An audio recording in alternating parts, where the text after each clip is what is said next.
the former Everton, Chelsea and Scotland winger Pat Nevin. And Pat, the other person, has a name that rings a bell, but I can't quite place it. I'm back! The welcome winner.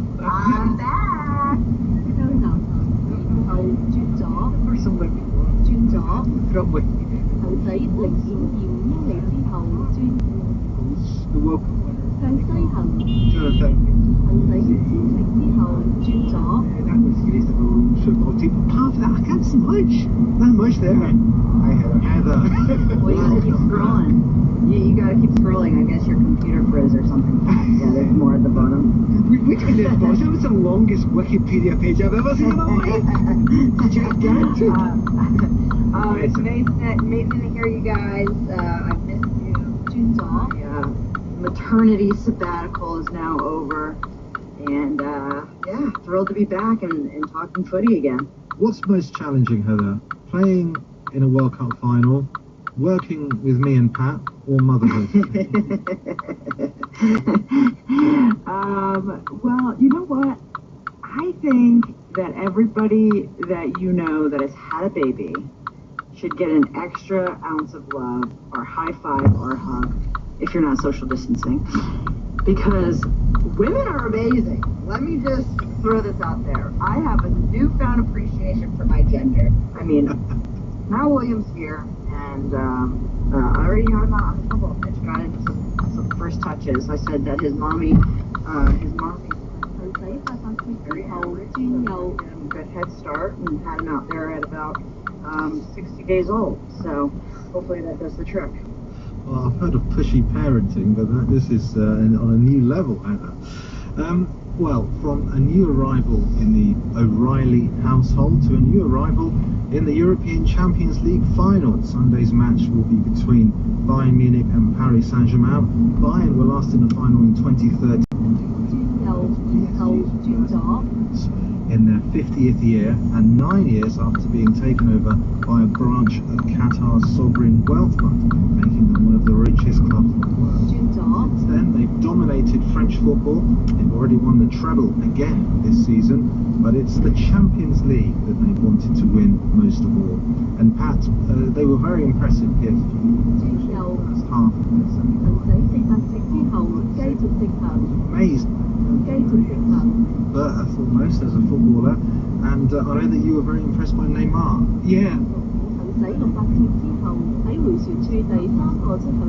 Something bordering on unstoppable. They were amazing. Not just the pace that they have, but the intelligence, the willingness to work together. Yes, I did say that phrase. Neymar working together with everybody else. And you know, it's always been the thing you hold out about Neymar. He is unbelievable when he's on the ball and when it's for him. But he was working as a team player as well. It was astonishing. It's one of the best performances I've ever seen from Neymar. There was a touch he took to Leo, I think it was the second goal, a little back heel, and I had to watch it twice to see. We've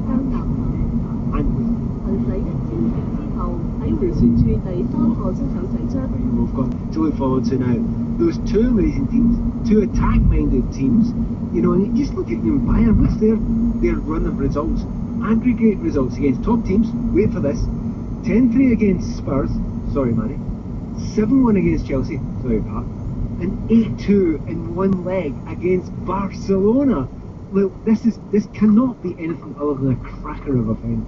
Yeah, I mean, it seems that way, doesn't it, Heather? You know, both teams have pace, both teams have goals, both teams have, you know, only one intention. 7 years ago, they've lost 4 semi-finals in that time. Will that be on their minds? I think for some football teams, you know, when you see so many headlines about, you know, will they be able to finish the job this year, you know, it gets in your head, and that's the psychological edge between the elite and, you know, the very good footballer, is that elite footballers are able to block that out and be completely focused on the mission. And you know what, when I think about football teams and football players that are focused on their mission, it's the Germans and it's Bayern Munich and it's players like Robert Lewandowski who have one thing on their mind, and that's to score goals and to win football games. So I think that this group of guys will want to get the job done this year. And goals to be had. I think it'll be some beautiful attacking football. I think the world is very lucky and fortunate to have something to look forward to like that. Pat, just touching on the psychological aspect, I noticed that Paris Saint-Germain were very vocal, the players in their celebrations on the pitch after the match, because it was the first time in the club's history that they got to this stage, whereas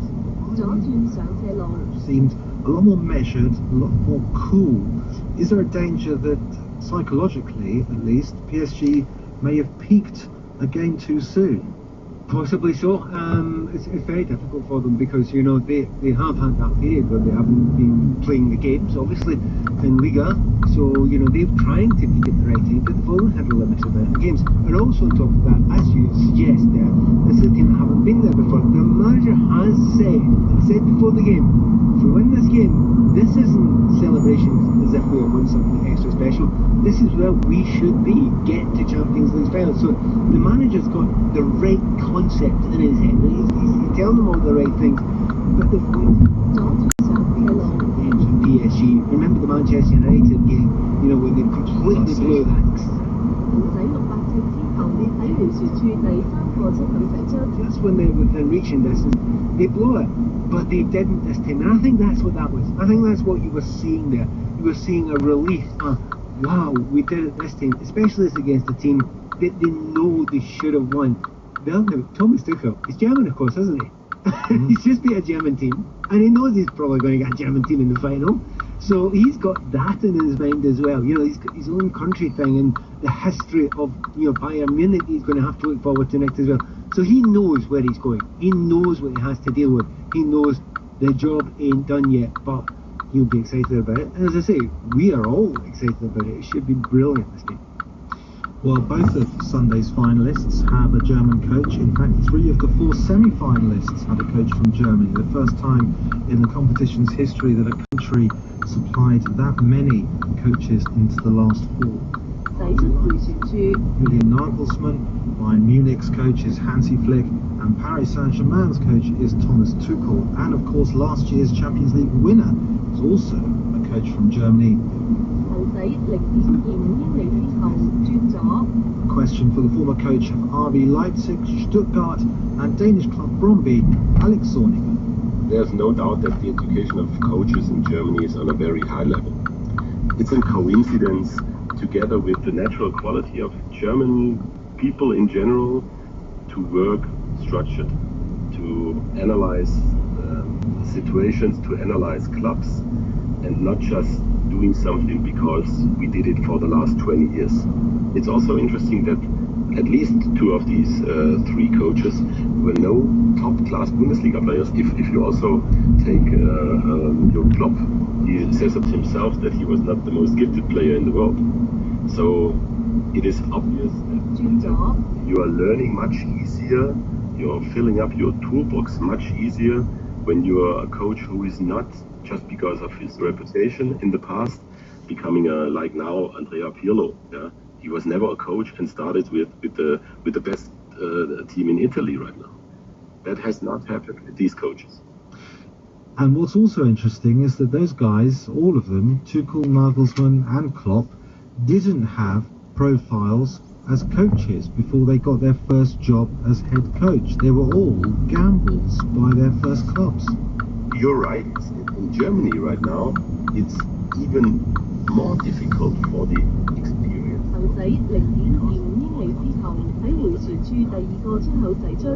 For the next Tuchel. They are looking in their own youth department. This is also pretty much because managers don't want to take a risk. Whenever you're transferring now an older coach in Germany, the media is looking, first of all, what had happened in the past. And all of the big coaches failed at one time. When they are taking a young, unexperienced coach, first of all, they are just a clean sheet, a white sheet. What about Hansi Flick? He's had an incredible start to his career as Bayern Munich coach. He was brought in last November really as a temporary measure after Niko Kovac was sacked. But he's got a 92% winning record at Bayern and has taken them on the brink of a League, Cup and Champions League treble. Yeah, that's right, but also it's Bayern München. If 5 or 6 players from Bayern München wants to win a game, they win a game, at least in the Bundesliga. But when things are not running the right direction, Müller or Boateng, Jogi Löw didn't call them anymore to the national team. So it was a personally also kind of difficult situation at that time for these players. But I think he's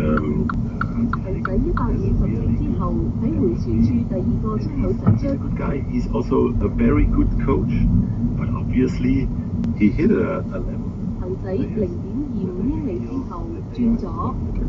Everyone rightly talks about Robert Lewandowski, who scored 55 goals this season.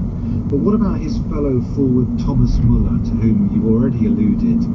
He seems to have been reborn as a player under Flick. He's one of the world champions, and he's one of the players where the discussion was always what kind of world-class qualities has Thomas Müller.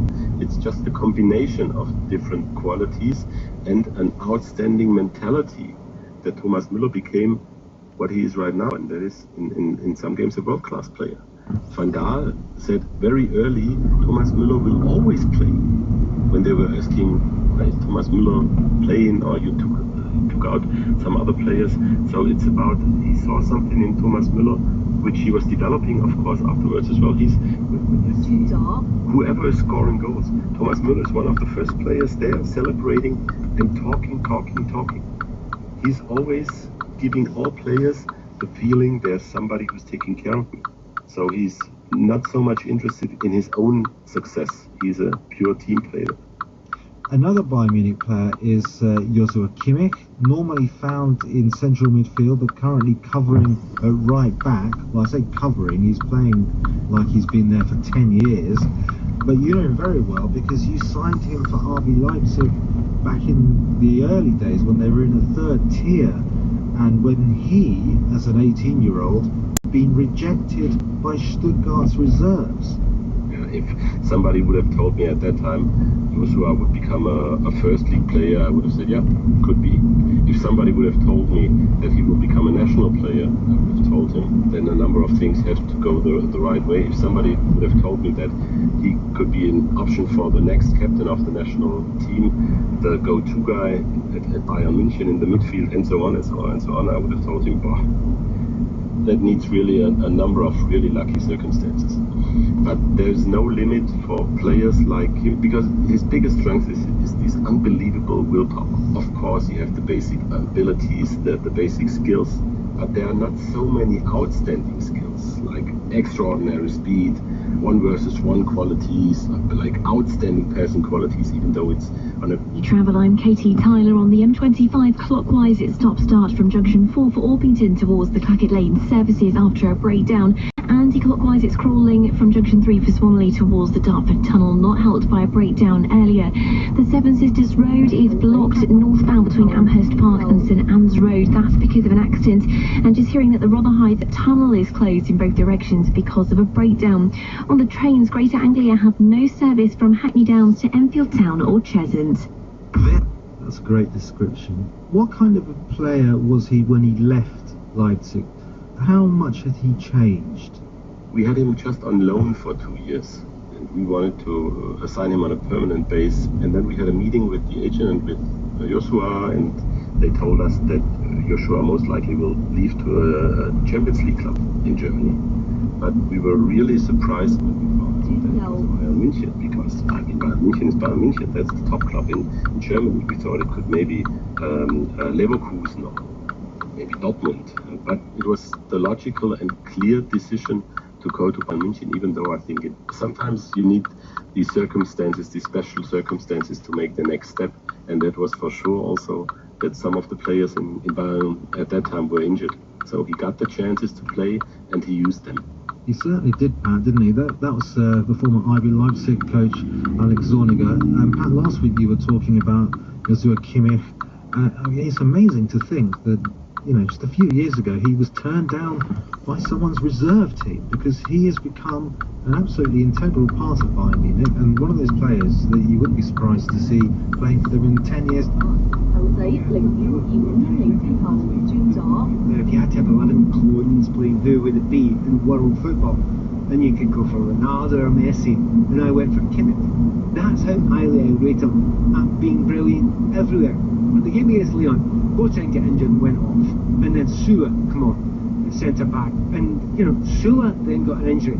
In any other club in the world, you look around and you panic, and you think, we've run out of centre halves, what are we going to do? No, you've got Kimmich, he can play absolutely anywhere, and he's going to be exceptional absolutely anywhere. And that's the joy of him, that's where he's a leader, all the things that were said there about Alex, he's got all those things, but there is no stress when he's around. I remember being at the World Cup, and Germany had they had bad time at the World Cup there, and they made some bad technical decisions against, I think it was Mexico, was that game? And I remember thinking, well, the answer's Kimmich. Get him out right back, put him in midfield, he's the answer.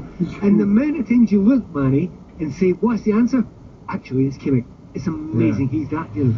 I saw him described in an article as a Swiss Army knife of a player, precisely because of that versatility. And it's a lot of versatile players are sort of, jacks of all trades but master of none. But he is very good in all of those positions.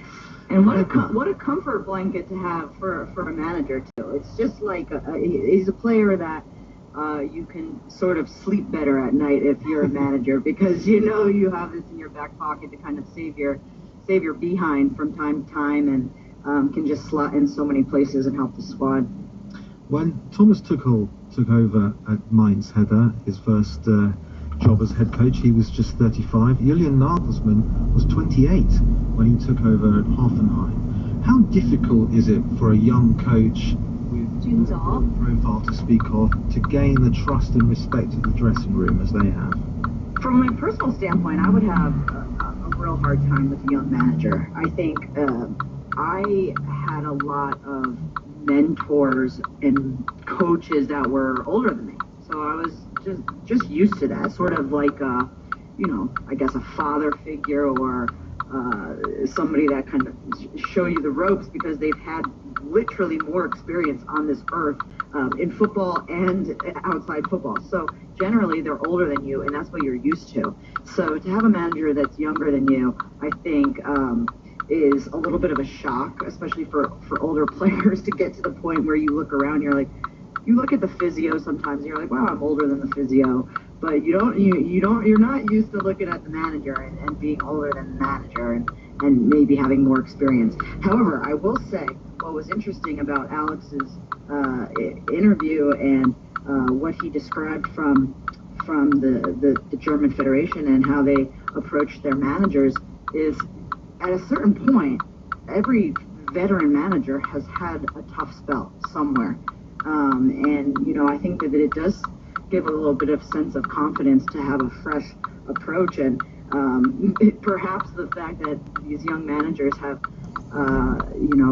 had that real decline in their career yet is sort of this positive, uplifting, optimistic vibe that could help the players.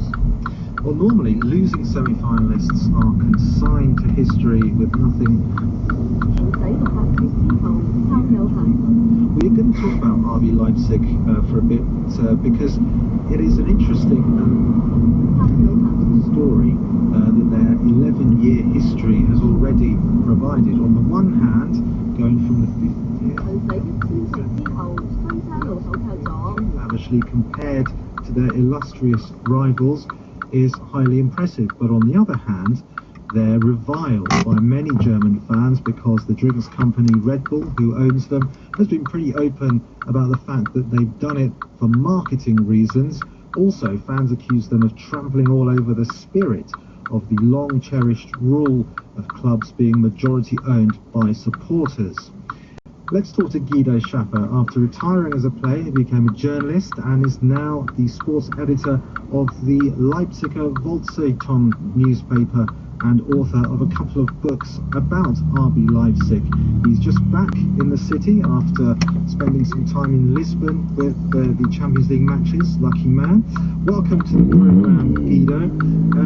One of your books is called 101 Reasons to be Red Bull, but what do you think is the main reason why people support RB Leipzig? And many of them do, you know, thousands of people turn up to watch them play their home games. In the city Leipzig, I think 90% loves RB and 10% hates RB. RB Leipzig is for us a great gift, is for us a great victory also, because we have very big plays professional, and then Dietrich Mateschitz said, okay, I will choose